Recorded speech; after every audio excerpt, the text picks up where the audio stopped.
Hello everybody who's joining in on Facebook Live to New Light Theater's first kind of interview series that we're putting on. We've got a very special guest and friend here that we're going to talk to and have a conversation with about theater and acting and being an actor in the time of COVID, and also just just a perspective of Broadway or musical theater artist in these times. So my name is Newton Buchanan, co-founder of New Light Theater Company and also a technical director. And with me, joining me is our artistic director. That would be me. I'm Lena Muchetti. I'm one of the co-founders and the artistic director of New Light Theater. And this is my good friend, John Battagliese. Many moons ago, he was a student of mine and Tom's. And now he is a rising Broadway star who was going to teach a workshop for us before the world shut down. So now before. Yeah, now we asked him to join here instead. Right.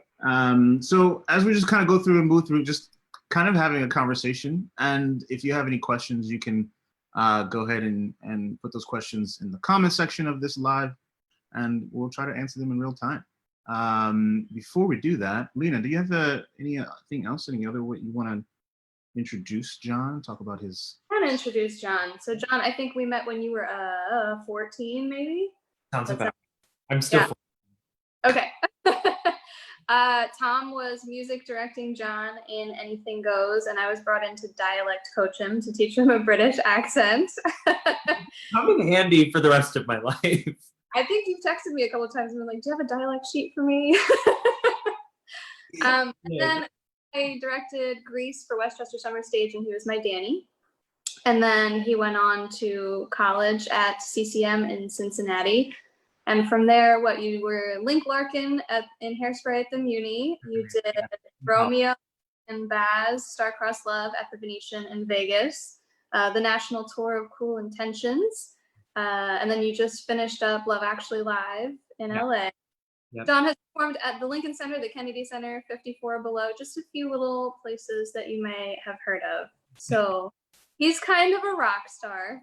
I'm a rock star because I showered today. That is the big accomplishment. Who showers these days deserves an award. So I applaud, sir. Very cool, very cool. And John, did you have anything that you'd like to say before we start getting into just chatting and talking about things? No, I'm just excited to talk to you guys. This is my big, I told you, my big exciting event for the day. So one of the things we wanted to do is kind of, as all theater companies and all theater artists and producers are trying to figure out what to do during this time. Yeah. And so digital content is something that is on everyone's list of things. As our kind of attempt at that and endeavor in that, we decided that we'd have a chat with our good friend here and see if there's a value we can bring. Theater, during this time, theater makers, theater producers, theater companies having a hard time, artists are having a hard time, freelancers in the whole are having, as a whole, are having a hard time. The entire globe is having a hard time with this. So maybe this can bring some perspective to some people who are also artists and kind of thinking about what to do and what's next for them. So that's what's going on there. This is for anyone who might be either thinking about going to a musical theater, already doing musical theater. Maybe you've just graduated from college and you're just had your showcase and you had a couple meetings with a bunch of agents and you don't know what to do next. So we're hoping that there's some, in this conversation, you can find some value here. So John, talk a little bit about your journey in theater. We talked a little bit about how you know Lena, known each other for a long time. Talk to us a little bit about did you, it's cliche to ask, right? Did you always know that you were, that's cliche, but that's not really what I'm trying to ask. But unfortunately, it's true. Yeah. I wish I had known. I was obsessed with musicals from childhood. My family is very athletic. There's not a whole lot of musical theater in this area other than kind of small pockets, which I found it and clung to. But my parents played show tunes for me. I don't know why as a child. My mom played the Rent soundtrack. She was obsessed with it. I'd like a toddler. So,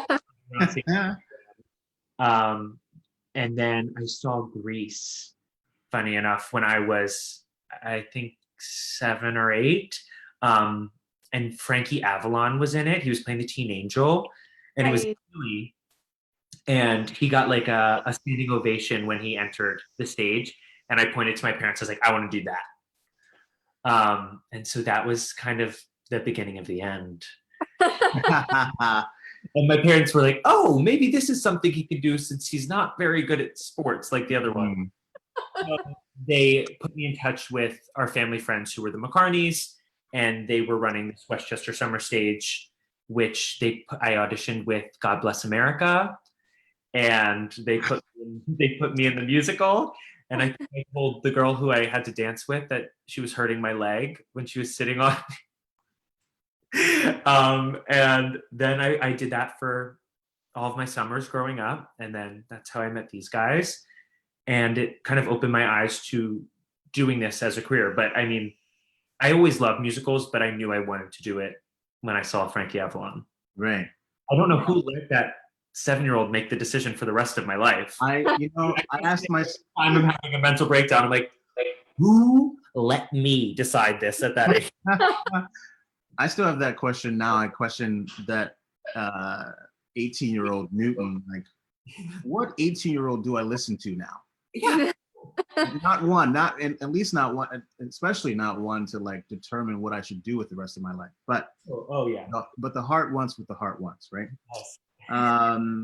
Okay, great. So let's see. So I've got some softball questions for you right now. Let's hit him.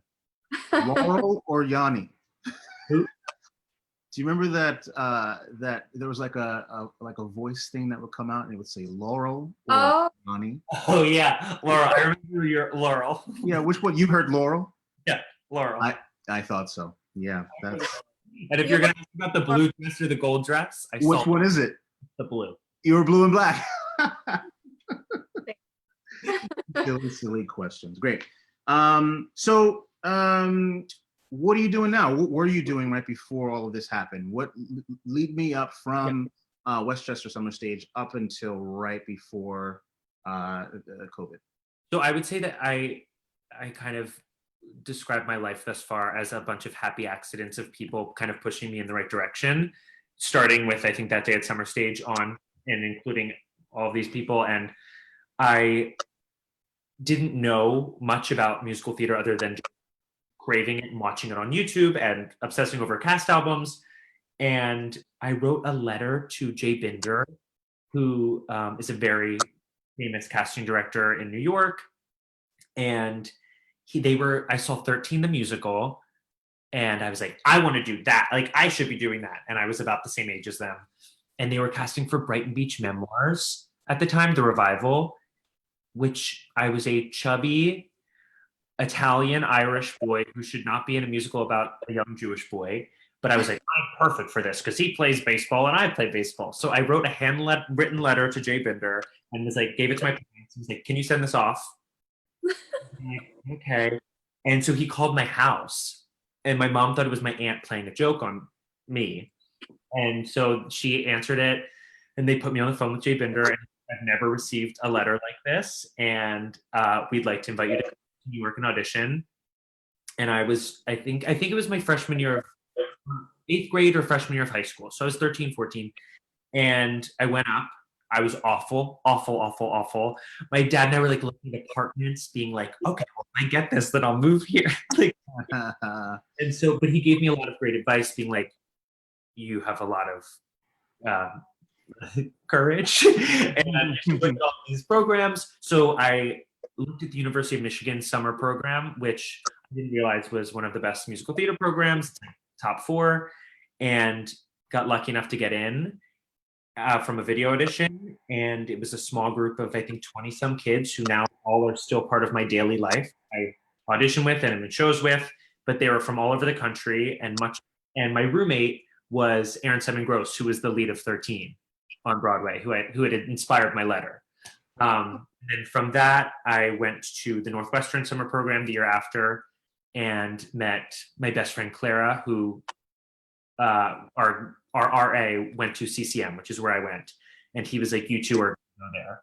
And I was like, I will never get in there. The 2,000 people auditioned and they accept 9 boys and 9 girls. It was like my dream school. And Clara and I auditioned the same day. We got in the same day. We lived together all through college, moved to New York together. So CCM was like baptism by fire. We spend all day, every day in a conservatory. And what is CCM again, just for everyone else? Cincinnati Conservatory of Music. So it was the first musical theater program in the nation. It's what all of the other curriculums are based off of. So their first graduate was Pam Myers. She, with another 100 people, got off the train in the original company.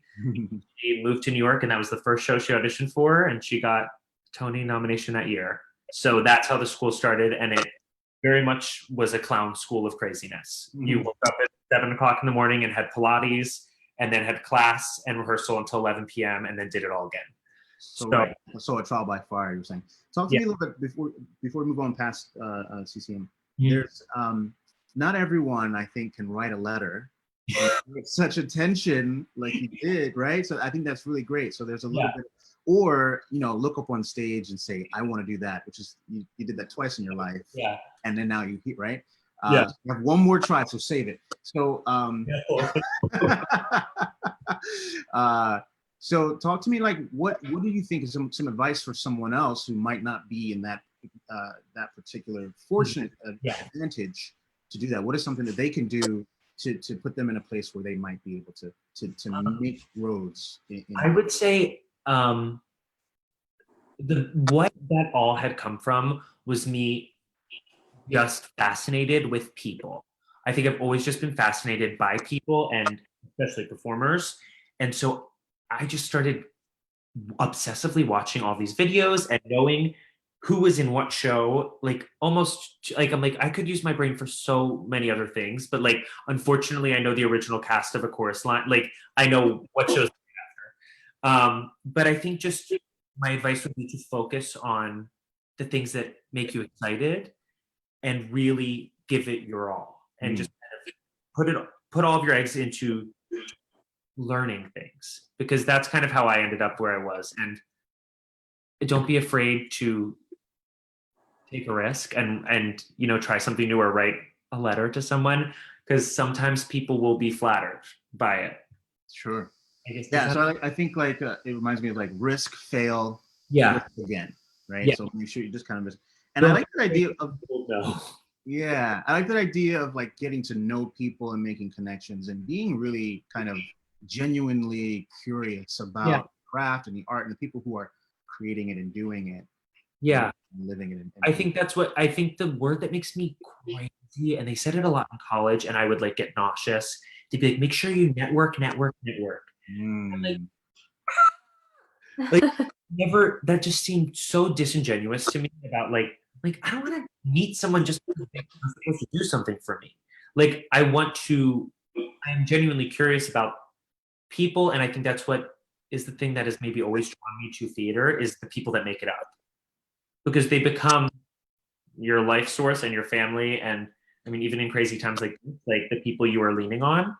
And I think it's really important to build up that team of people, and that comes from just meeting people through people. Yeah. And I was thinking about like finding your people. Yes. Yeah. Right? Yeah. So talk to me a little bit about you through that journey, finding who your people are. Like what's that? Well, I think it's a testament to this, is that like my people who helped give me dialect coaching when I was 14, 15, and then the people who I met at Michigan and Northwestern and in college, we take part of them through all of it. They don't go away. And especially in this business where it's so small, and if you're doing it in New York or at wherever, the bubble you are in is going to be tiny. So you just kind of have to find the people that are there to help you. But I would argue that will not just say yes to you because they're supposed to. I need all of the people in my corner who I call every day who are like, no, that's a bad idea. You need to rethink that, or you need to do this. And it's not always fun to hear, and it's not fun to hear that you're wrong. but it's definitely helpful because you need checks and balances, and you don't get those from a blind audition or doing something on your own. Right. Do you think it's harder to find your people outside of school? So like post, college or your master's program or your training, finding your people is difficult outside of that? Because I find like just as an adult, Yeah. I think it's more difficult to make friends as an adult, than it was like when you're in class with someone all the time. You're like forced to be around them. Yeah, Or it definitely. your coworkers. You're like, okay, maybe we'll be friends. We'll find some things that are in common, and we become kind of buddy buddy. But I think just as an adult, there's a little bit more of a social thing that's there that's hard for people. Yeah, no, I used to say this in college. We got so lucky. I don't know how I would have gone through college if I hadn't had a built-in group of the 9 boys and 9 girls I had to be friends with. Like, I didn't have a choice. And it just so happened that I ended up loving all of them. But yeah, and then from that you meet all of their extended friends. Right. It's a built-in circle. Yeah, it is harder, but I think just it goes with just kind of being open to meeting people, and even if they're not your person, they might introduce you to 6 other people that could have an impact. Yeah. Well, your casts must become your extended family too, especially if you're in a touring situation like you were, and you're traveling with them for months. Yeah, definitely. That's in the trenches together. Yeah, you went through battle. We went through battle together. What's that touring experience like? Really quickly, I know some people who might be watching kind of have an idea, and some people may not have an idea. What do you want people to know about?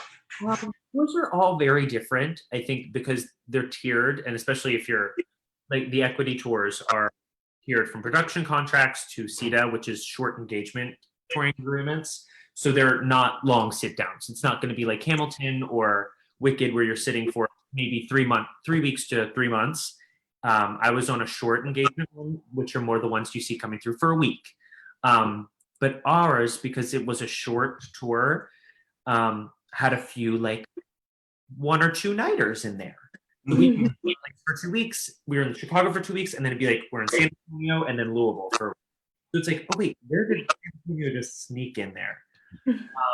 So it was a big lesson to me in maintaining my health and both mental and physical health, because you're changing climates constantly, and then you're like, oh, okay, we landed at 1 o'clock, and then we have a show tomorrow at whatever time. But yeah, it's a very crazy schedule, but exciting. I loved it. I loved touring. I would do it in a heartbeat again, because I think it keeps the excitement of doing the show alive. Because sometimes, I mean, when you're doing high school runs or college runs of shows, you're doing them for a weekend, maybe 2 or 3 weekends, but you're not doing 8 shows a week.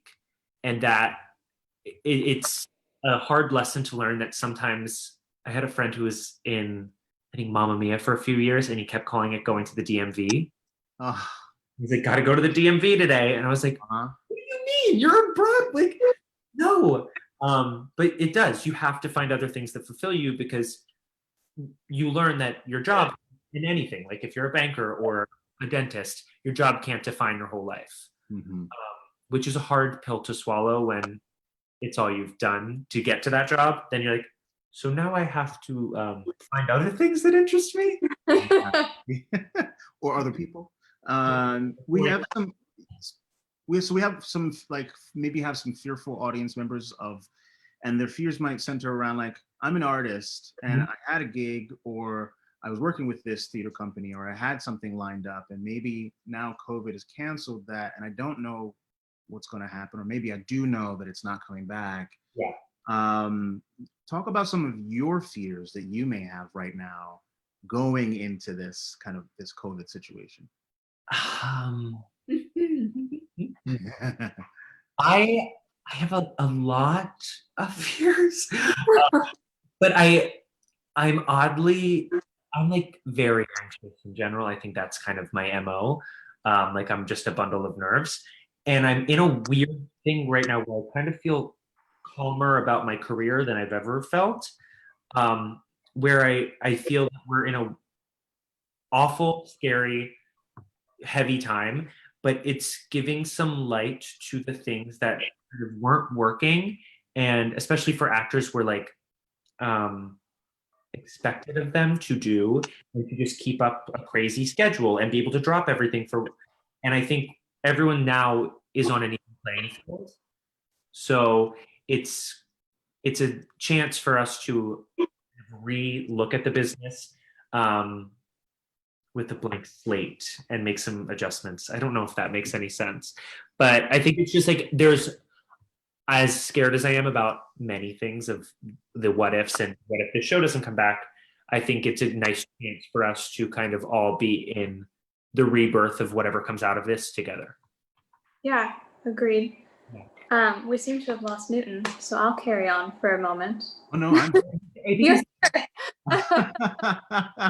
no, I'm here. I'm here. good.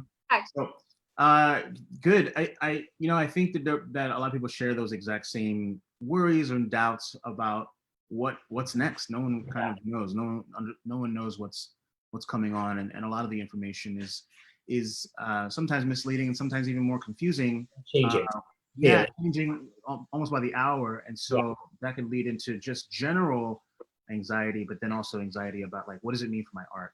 So so what that means is that I think a lot of people are kind of reverting to creating their own content, Yes. or using the time to learn new things, or reaching out to places they should reach out to. So what kind of things are you up to during this time to try to stave off that anxiety? Yeah. To keep your vocal cords warm, to fortify your armor. What are you up to? I should be warming up a lot more. I'm like, I went from singing every single day of 2019 to like I don't need to sing. I've been working on a podcast, which I feel everyone and their mother is working on, but I've been working on it for 2 years and been pushing it off because I have been on the road. And it's called Spiraling, and it's about the in-betweens in life. And so when this all happened, I was like, oh, well, it seems that we're all in one very large in between. I'm like, oh, so now everyone is experiencing kind of what I feel when one job ends and I'm waiting for the next to begin. This kind of interim, which is maybe why I'm so at peace during this time, because I'm like, I'm used to having nothing to do for large periods of time. Everything to do or nothing to do. There's no in between. But I'm still working on that most days, which has been nice because I've been calling friends and people I really admire and getting a lot of cool stories and inspiring stories, but also the real moments of their life that they're like, I'm freaking out.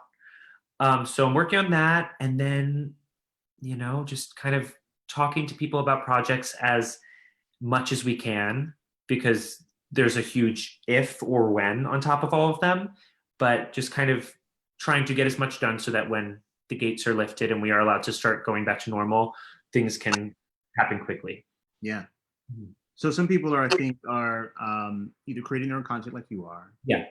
Working on some projects with other theater companies.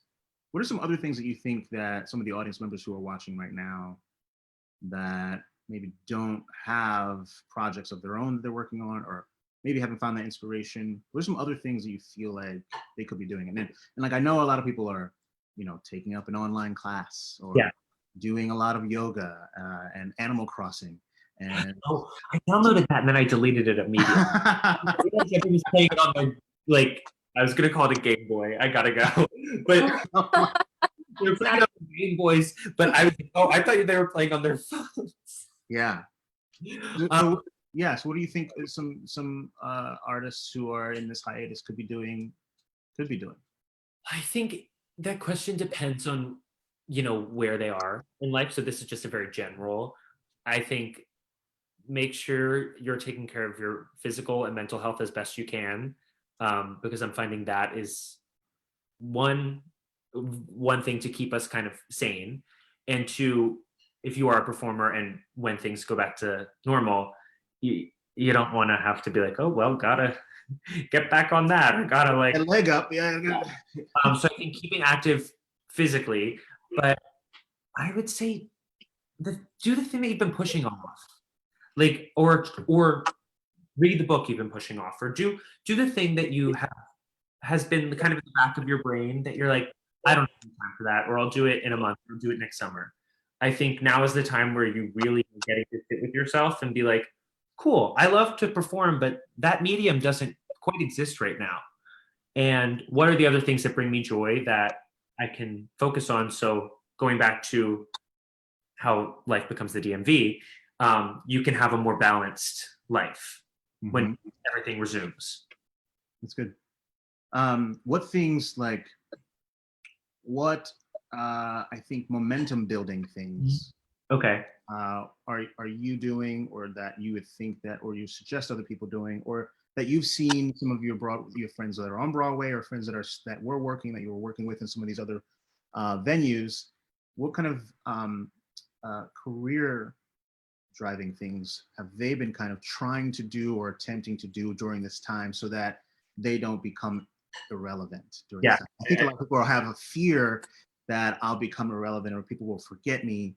What do you have to say? I'm seeing a lot of content coming up.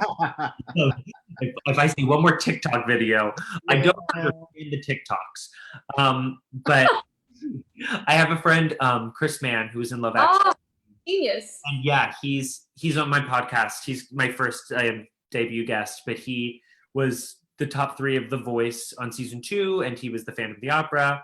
And he's a recording artist. He's amazing, but he's been doing the Adele parody. Yeah, so he did an Adele one. He just released one to the Old Town Road about daycare being closed or something today. But he literally got a write up on, I forget, I was looking at it right before we started today, being like proclaiming him this generation's Weird Al Yankovic. Yeah, he's one of the people getting me through this pandemic. Yeah, he was like, this was always one of my goals. So that's something that he kind of is like, all right, I have all this sound equipment and I have all this time, and he's just a funny human in general with an amazing voice. So he's doing that. I have another friend who's doing a series of just YouTube videos in her house about food that got left at the grocery store. Like what you can make with the food that's just like kind of hanging out. Those have been funny. I think people are just kind of, and then a lot of people are doing covers of songs or raising money for theaters that seasons are on hold or whatever, and doing covers or kind of online concerts, kind of like this. So I think that's a nice thing, that the world's your oyster right now. Everyone's kind of watching, everyone's needs something to pay attention to, and it doesn't have to be conventional. It can kind of be whatever. It could be a video with literally leftover broccoli at the supermarket and people are tuning in. And we all need that, right? We need to feel like we're connecting with other humans, and we need that laughter and light that we're putting out into the world. And that's what I love about the content that's coming out, is it's just a way to make people smile today. Yeah. And it's not calculated, which I think is the great thing. It's like, this is what I've got. Like I think this goes back to maybe your anxieties or fears question about like, I have put off this podcast because I'm like, it's not the right time and I have to be on this podcast network and then I have to do this. And I was like, I've had an idea that I like and I like to do, and I think my friends are funny, and I need to stop waiting for people to give me permission. Yeah. Which is, I think, the nice thing this time is bringing up. Absolutely. So not waiting for permission from anyone else, just kind of taking your own situation in your own hands. Even just saying it, I say it out loud, and I'm like, it's still very difficult to do. It's still tough. And I've seen a lot of friends, and I've seen a lot of people that I know, super creative people who are actually really digging into their creative jar or basket and pulling out really cool things. Yeah. What about some of us have agents, some of us don't have agents. What kind of things should we be doing with our website, our resume, that agent that we spoke to right before this? Is it okay to reach out to them during this time? Is it okay to, how do you go, first of all, how do you go about getting an agent? Okay. And then like, if you do, and then, should you be doing those things during this time? Does it make sense to do those things during this time? And then if you already have an agent, what should that relationship be with that agent during this time? to Mm. plan for what's coming up, agent or manager, whatever you may have? Okay, question one. I got my agents because that's kind of why I wanted to go to CCM and why they had a great showcase. So I went to New York, graduated, and that day we showcased for all the agents, and I got lucky and got to sign with like one of my dream agents, and it was great. Some people weren't as lucky or didn't the agent that really was great for them. So they kind of go about finding them their own way. There's a lot of paths, and if you're in New York, I don't know about Philly as much or other cities, but New York and LA definitely have like agent workshops and stuff where you'll take class for 4 weeks and work on material, and then agents will come and you'll do a little mini showcase with them with 4 or 5 people. Mhm. And I've had a lot of friends get representation that way. But I think now people are getting it from online. I mean, I'm watching this new class of students that have come out, and a lot of the musical theater schools, which may not have had really well attended showcases in the past, those people from YouTube content, and I don't know if it's Playbill or Broadway World, is putting together like a weekly showcase of students that are graduating this year with videos that's highlighting them that you can self-submit. People are getting signed from those. So I was talking to a few people today who are meeting with my agents who graduated from my school, and I think they're signing with people kind of just for whenever this all starts again, but then other people are holding off and waiting. So I think it's a case by case situation maybe, but I think it's okay to reach out. I think there's no harm in reaching out. I would say update your website, have your resume ready to go. I mean, there are so many templates of having the right resume, but if you want to go to my website, it's my name at .com, and it has like my agent formatted website, which feel free to copy the formatting. Don't copy their name, but you can. But I think that's a cut, and then this is what I'll say before I stop talking nonstop. Have content available online at this point. There's no excuse, even if it's you with a camera just singing something or doing whatever you do best with its acting or sides. So much of the industry now is being cast from the internet and from your Instagram or whatever. And people are finding people through that. Yeah. It's a good time to get that locked and loaded so that you don't have to worry about it. Yeah. There's something to, this during this time, this kind of digital art renaissance that's going on. And I think that this is a perfect time for a lot of young artists to create some digital content, to put some things up, to get their website together, to really think about their social media. Social media is also becoming a really powerful tool, especially during this time where there's so much physical distance between people. It is the way that people are reaching out. It's how we're reaching out to people right now.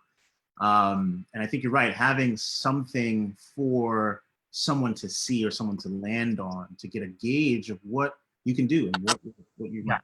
Which is new. I mean, when I was in high school at those summer programs, what we were told was to post nothing. Yeah. We were told do not. Yeah. People will be looking at your things. To have everything clear, be a clean slate so that you can represent yourself in person.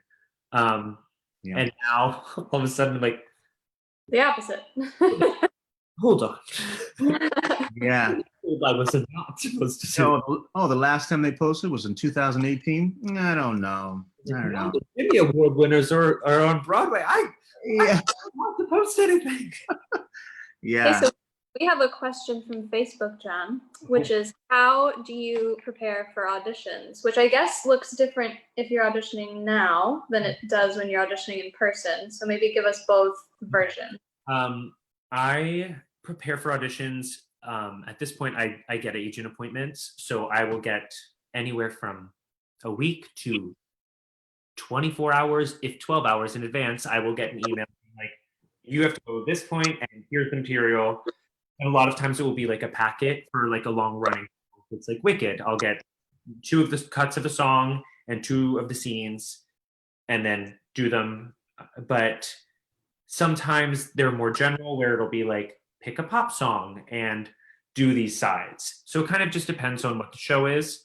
If you're talking about college auditions, those are more so with like your 2 songs and your monologue, which you prepare ahead of time. So right Do you now, have a coach for those? I do with the music. So sometimes they'll send along like a plunk track, but Mhm. if not, and kind of even still, I'll meet with an accompanist and kind of run through the stuff. But the only time I'll really go with the coach is if it's like a lot of material for a TV show or something, where I'm like, all right, I need to get this. Um, but I think that's kind of how I usually do. For now, I would say if you're preparing for auditions in this day and age, get on Amazon and order a ring light. Mhm. Have yourself set up. Get one that preferably, I have one that lets my iPhone go in it so I can film from there. And I guess you get whoever you're quarantined with to read with you. And if not, you can call a friend or have them FaceTime you, which isn't ideal, but we're all making do as best we can. And you can have them on speakerphone and do the sides with you to record. Yeah. Those tips for the art of the self-tape that everyone is perfecting right now. Yeah, truly, it is an art. From being away from New York for so much of my career this far, me and my ring light are very close. Yeah. I think one of the important things that I think about when auditioning, and you can let me know what you think too, is our job is to tell a story, right? And we are storytellers. And I'm always very concerned about what story is being told and how are we telling that story. And that job doesn't go away when you're auditioning as well. So you always have to think about how is your character involved in the story and what part in the storytelling does your character have, so that when you give that audition, it feels like a puzzle piece that fits right into the story of the entire play that's there. Yeah. And so really perfecting, how to grab context and pull in the things that you need to be able to tell that story in 2 minutes, a minute sometimes, is really challenging and takes a lot of practice. Well, that was the class that John was going to teach for us before the world got canceled, was acting through song, which is what we're talking about now, right? So do you have any tips to offer from there? Sneak peek at your class curriculum? I would say now more than ever, bring yourself to the material. And I think just don't try to fit. This is just a general, I think, audition thing, especially for running shows. Don't try to fit into the idea of what you think they want, because you can be wrong. Like you have no idea what they're going to want. So all you can do is be the best version of yourself that you see for that role and that song. And I think that comes from making it your own. And obviously within the confines of the show, you're not going to riff and rock out on All I Ask of You, Phantom, but you should bring yourself and the things that make you special to the song and your perspective. I'm going to ask maybe 3 more questions, and then we'll see if there's any more on the live there, Lena. So the last ones are kind of a little heavy. So right after 9/11, Broadway opened up maybe 48 hours after. Yeah.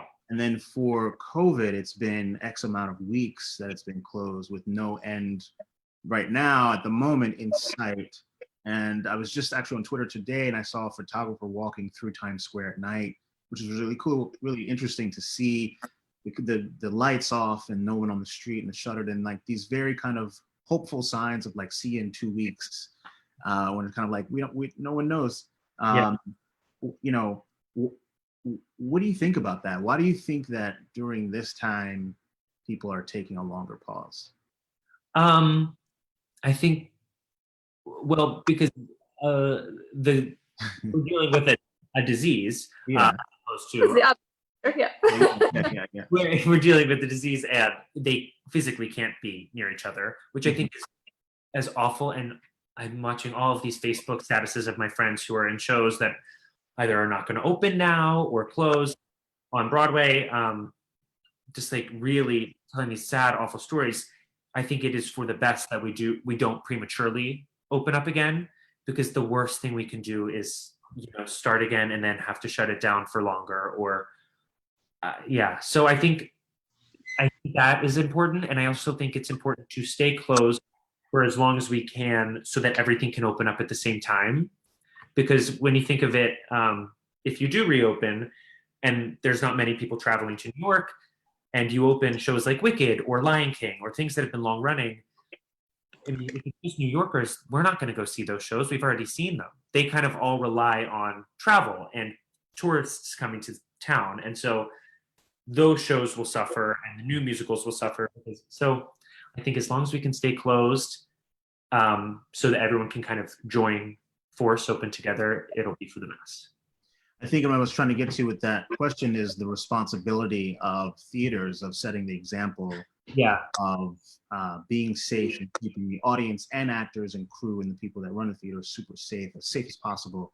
Yeah. Holding out until it's time for it to come back. What that means, though, is that there are people without work in the meantime. So and there's a whole responsibility, I think, that theaters and artists have as well for the artists and for our audiences to try to engage them and provide things for them, and for the artists to try to find some way of providing an opportunity for them during this time. And maybe it's not the same exact pay grade or the same exact, maybe it's not as fun or maybe it's not as fulfilling, but it is something that the artist can do. And I think that's kind of what I was getting to with that question. So things are going to change after this. So things are going to change after this, and things are going to be totally different, and or maybe not so different. I think that again, people are pivoting and trying to find new ways of creating and engaging audiences. What's one thing that you hope will change after quarantine? I think I already kind of started to touch on it, but I think I really hope that the theater community as a whole can be more on an even page. I think this is a really good chance for us all, because everyone is going through it, whether it's someone who's just graduated from college or Andrew Lloyd Webber. We are all at home kind of having this time where things aren't the same. And so I think it gives us this new rebirth where we can go into the shows we're creating and go into the long-running things with a new reverence to it and a new ease. Because I think it's so easy, especially in New York, to get caught up in the rat race and undercut everything and take it for granted and not care. And I know I'm very guilty of that, and I'm appreciating not having the opportunity to perform right now. And I'm like, oh, it's given me a chance to remember why I started. And I hope everyone can carry that into this. Mm-hmm. Lena, do you have anything as the artistic director of a theater company in the time of COVID? Is there any thoughts that you would like to share with people? I think I know what they are. I think that a lot of people are sharing them. But what are your thoughts during this time, and what kind of things are you trying to keep at the forefront of your mind as we move into, through, and move to a place after quarantine? The thoughts in my mind are swirling vortexes of panic and and moments of clarity and zen. I think that's a lot of people are on this like wild ride, considering we're not actually moving anywhere, of all of these emotions, and nobody really knows how long this is going to be. You hear it's next month, or you hear it's next year, and it's hard for an industry like this that is built upon the thrill of packing people into a room and feeding off of each other's energy to find a world in which we can capture that lightning in a bottle without actually being together. And I don't have clear answers for that right now. And I don't think a lot of people do, but we're all kind of scrambling to figure out how we can keep shooting that light out into the world and keep creating art from where we are. Or this is an attempt to try and, continue the tenets of our mission, which are education and theater. We are shifting. We've never done video auditions or self-tapes for our shows, but we just shifted our current production casting to self-tapes and trying to figure out what we can do to to keep the momentum going and to keep creating and planning and dreaming, but also keeping our theater family safe. There are no good answers. We're working on those answers. It's hard to have answers without a timeline, and nobody has a timeline. Yeah. So if we knew it was, through the summer, then we can figure out what we're going to do during the summer and figure out what comes after, but nobody knows. So we're all just trying to keep up. It feels like it changes daily. Yeah. Yeah. So, and I wanted to also make sure I say for any of the artists that are watching that may be saying, I don't have, I'm not fortunate enough to be able to sit and think about this. I do have to try to find things, artists or anyone watching this actually, I do have to try to find something or some way to make money. There's a lot of resources online and that you can look for. You can reach out to us and either of us, and we can try to help you with that. Or reach out and just if you want to chat and try to work some of these things out as we move through. All right, so my last question that I have for you before we go to the Facebook Live. What are 3 things, John, that you have that you think gems, little nuggets that you want to hand out to anyone who might be looking to get into this, who might already be in this, but are uncertain of what they're doing right now and what should come next? What are some 3 things that are getting you through that you would want to share with everybody else? Okay. They're going to be abstract because I think that's the best way to do that. I need case-by-case situations. I think the first is be kind to yourself. I think there's a lot of forgiveness you need for yourself on days where you're not as productive or you're scrolling through, seeing everyone making content, and you're like, I just was too overwhelmed today and I couldn't. Be kind to yourself. This isn't a race. The second is comparison is the thief of joy. Do not, and it goes with that, but my best advice I ever got was from the University of Michigan summer program, where he was like, you cannot focus on your own path if you're looking side to side.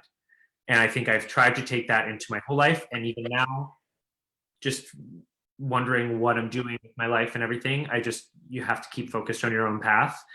And do things that bring you joy with the people that bring you joy.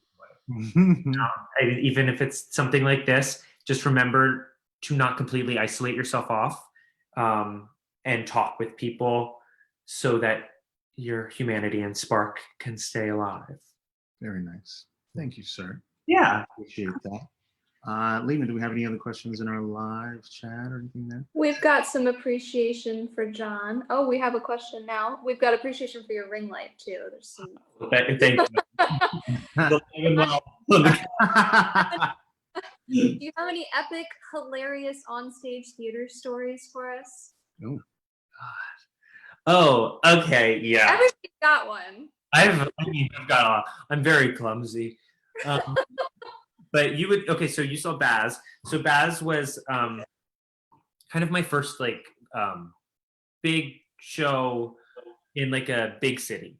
And so Baz was in Vegas and it was at the Palazzo Venetian, and we had this huge runway set that kind of went and had booths all around it, and then the audience at the end of the runway, and then the stage all the way back. So there was a point I was playing Romeo, and it was all the Baz Luhrmann films combined and their soundtracks. So it was the Romeo and Juliet. He's like, I was running with a gun, and I had to jump off the platform and run, and then pull the gun out and sing a song. And like my shirt was like open and had blood all over it. And I went to do it, and Darren Criss was there, and he was sitting in the booth right where I did everything. And I'd met him a couple times, but I was running and I jumped off the platform and my foot got stuck. And so at first I fell, and so I'm like shaken up, and so I'm like still like trying to like act through it. And then I go to pull the gun out from behind me, and somehow when my dresser had stuck it in the back, it got wrapped in my mic. So it ripped. I pulled the gun off, and it ripped the mic off my face, and it landed on Darren Criss. Great. Like, still trying to sing. And I'm also like, and I'm just like, it blacked out. He handed me it. I grabbed it. And I just ran off. And Even after the show, and I was like, I am not going up there. You didn't see him afterwards? Like, thanks for my mic. No. I was like, I cannot see anyone. I was mortified. I went up for my bow and I was like, thanks. That was on. It's funny, you know, in his Zoom interviews, he tells the story of this time he was watching this show and his kid's microphone flew into his. Yeah. And he's like, Surprised. that's part of the show, yeah. You know. So we have Darren Chris's next week's interview, right? Yeah. Let him know. Thanks for the save. We have jumped point for that. We should post the Inside Out at that point as well. It was like the worst day. Awesome. Yeah. Okay, well, thank you, John, for joining us. Thanks, Lena. Thank you, everyone who joined us on Facebook Live. We're not sure what we're going to do. Again, like we said, we're not sure what's going to happen. Maybe we'll do another one of these with some other of our friends. Maybe one of you who are watching would like to come join us as well. We don't know, but thank you for joining us now, and thank you for submitting your questions. And this will be on our Facebook page, New Light Theater's Facebook page. And John, what is your Instagram and website so people can check it out? We'll put that in the comments as well. My Instagram is at @JGatsby, like Jay Gatsby, JayBattsby. And then my website is just johnbattagliese.com. Can you spell your last name? BATTAGLIESE. And we're gonna plug that podcast for you too, because that's Podcast Spiraling. The teaser is on Spotify. beautiful. Yeah. This episode will come out next week or so. Excellent. Yeah. Thanks a lot, man. Thanks for joining us. Thank you, everybody. And we'll see you later. Thanks for Thank having me. you. Yeah, thank you. Bye.